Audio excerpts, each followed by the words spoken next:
Alléluia.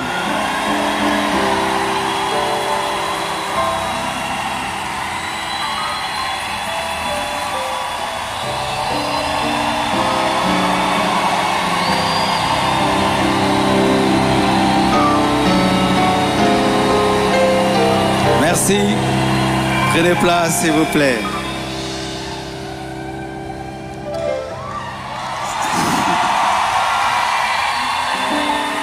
Amen. Ne coupez pas le live, hein? Nous voulons que ça passe en live. Ne coupez pas le live.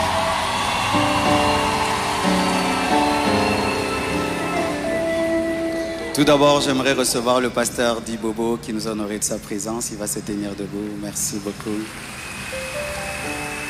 Un homme de Dieu formidable. Quand on a reçu les appels, tout le monde voulait rester à Kinshasa. Il est allé à Lodja, c'est ça? Il est allé à Bangui. Et là-bas, il a fait un grand travail. Ça fait des années, mais je suis très heureux de le revoir aujourd'hui. Et c'est pour moi un signe prophétique d'un recommencement de te voir. Merci beaucoup. Je bénis aussi la présence de mon fils Peter qui est là. Et bientôt, nous irons à Pointe-Noire pour un grand travail. Merci beaucoup. Alors, j'aimerais vous dire qu'après le séminaire, après 25 matins, nous aurons équilibre. Après équilibre, nous aurons un séminaire qu'on appelle Profondeur avec le pasteur Sanogo. Donc, on a 3 grandes actions. Alléluia. Aussi, mon 8e livre est disponible pendant ces 25 matins. 30 clés pour transformer la souffrance en force. 30 clés pour transformer la souffrance en force. Comment tu peux transformer la mer rouge en tapis rouge.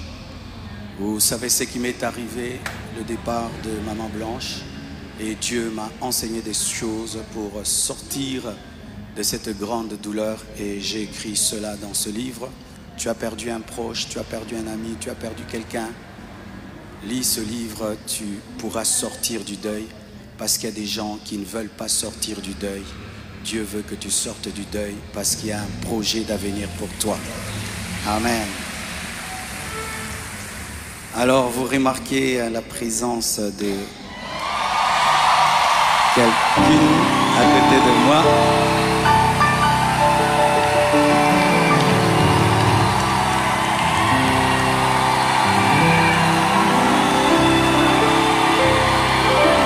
Amen.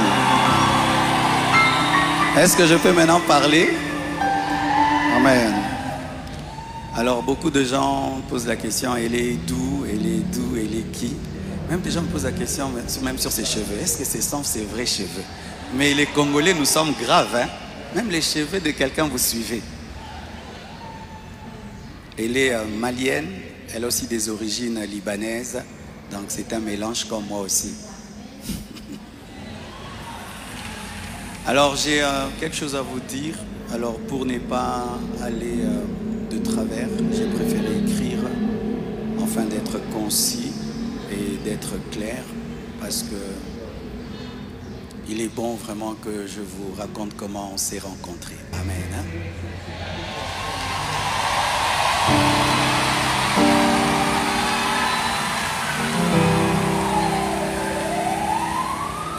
Est-ce qu'il y a quelqu'un qui parle en lingala? J'aimerais aussi que ceux qui parlent le lingala entendent. Qui interprète bien le lingala et qui est bien habillé?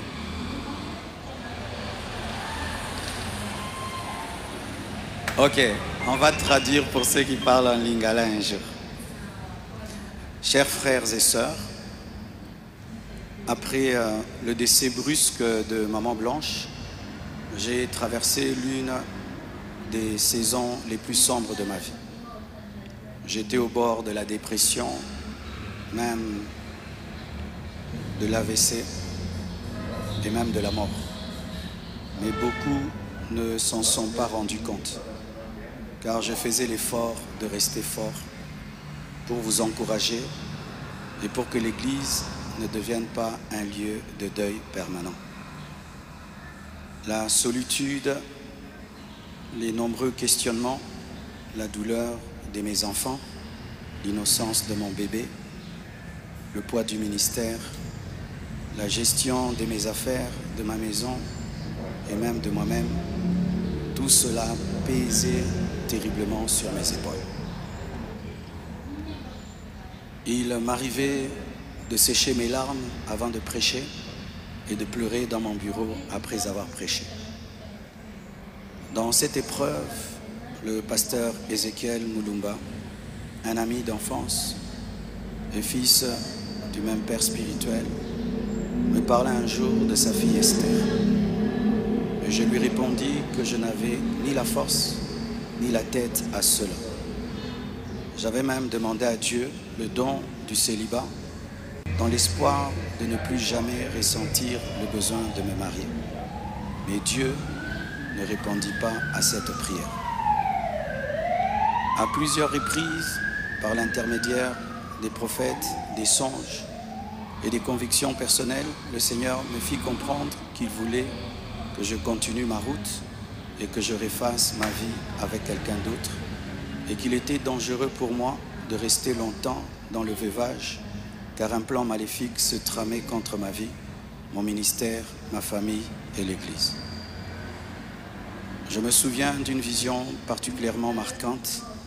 J'étais dans une chambre encerclée de très longs serpents aux couleurs magnifiques. Ils faisaient semblant de dormir, attendant que je marche sur l'un d'eux pour m'attaquer. Leur venin était aussi mortel que la beauté de leur couleur.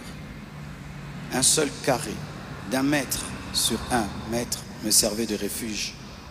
La pièce avait une unique fenêtre qui ne pouvait s'ouvrir que de l'extérieur.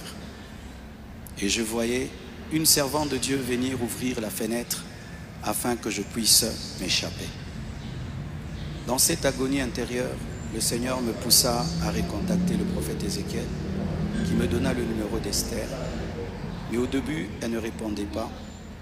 J'en fis part au prophète qui lui transmit alors mon propre numéro. La première chose que je lui avais demandé, c'était de prier pour moi. Ensuite, nous avons commencé à échanger. Je lui ouvrais mon cœur, elle m'écoutait, me soutenait, priait avec moi, tout en continuant à remplir fidèlement ses responsabilités au travail, parce qu'elle était une responsable là où elle travaillait. Et à l'église, elle était plutôt photographe, caméraman, modératrice, prédicatrice. Elle était diaconesse et elle était consacrée pasteur.